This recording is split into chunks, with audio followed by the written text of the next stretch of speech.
What's up, Backyard Bassing fan? Welcome back, guys. Weather is finally starting to cooperate a little bit, and it looks like we're actually going to get a little bit of spring weather here this week. Here in the Midwest, it's supposed to be, I think, in the 50s and 60s pretty much every day, which I know we've been in the 30s and the 20s the last, probably the last week or two, or a little longer than that, but it just couldn't quite break that cold mark there.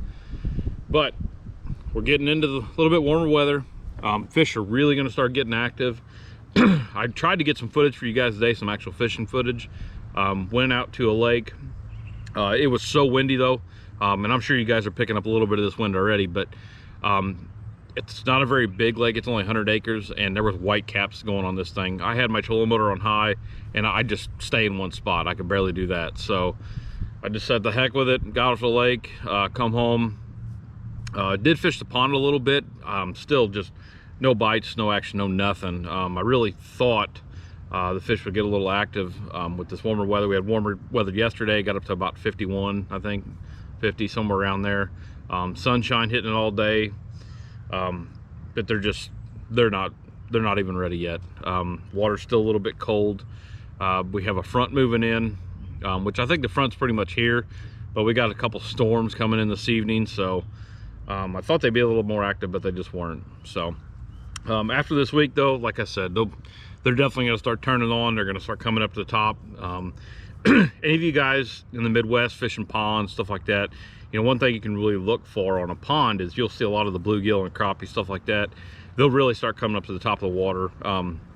You can usually walk around a pond or something like that, and you'll see them scurrying off, and seeing beelines everywhere. So once you start seeing that, guys, if you're interested in throwing glide baits, this is a really good time to start throwing a glide bait. If you've bought a glide bait, haven't caught anything on it, you're looking to build confidence in it, something like that, this is a really prime time to start throwing that glide bait. So swim baits are really good. Weedless or jig head, either one you want. They work really well this time of year. Spinner baits, anything to imitate a bait fish. And one thing with spinner baits, I know you guys probably had seen, or I've said in my last couple of videos or whatever about spinner baits.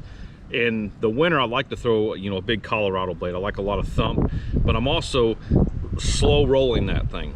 So when you slow roll a big, Colorado blade like that, it doesn't take a whole lot of movement to get that thump out of that thing, and that's one of the reasons I throw that. Now, getting into spring, even early spring, late winter, which I'm going to consider this probably late winter right now, I'll do away with that Colorado blade. I'm going to go back down on my double willow blades. That's what I have a lot of confidence in. I think it's a lot that works very well for myself, especially for you guys, pond guys, or even bank fishermen.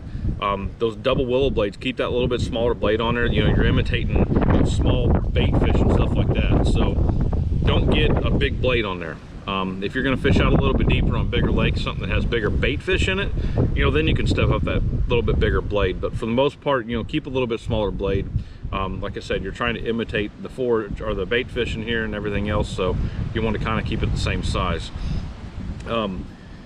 Guys, right now red is really going to be on fire. You can throw your red square bills, you can throw your red lipless cranks, stuff like that. They're going to work very well.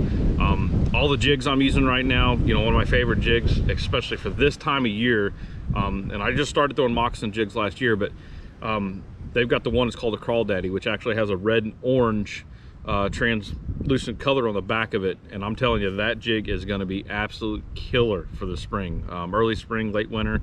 It's going to mimic those crawfish coming out, just like everybody else throwing red kicker blades and stuff like that on their spinner baits. Like I said, red is really going to be on here in like another week or two. So I know some of you guys in the southern part, Oklahoma, Texas, stuff like that, you guys are probably about 2 weeks ahead of us, maybe 3 weeks ahead of us. You've had a little bit milder temperatures than we've had, so you guys might be a little bit past that, or maybe getting right into it in the prime time of it. So make sure you check it out, try those baits. We are going to be back on for Monday Night Live tomorrow night, so make sure you tune in for that. Myself and 10 Horse Monty be back up and running, so it'll be a good show.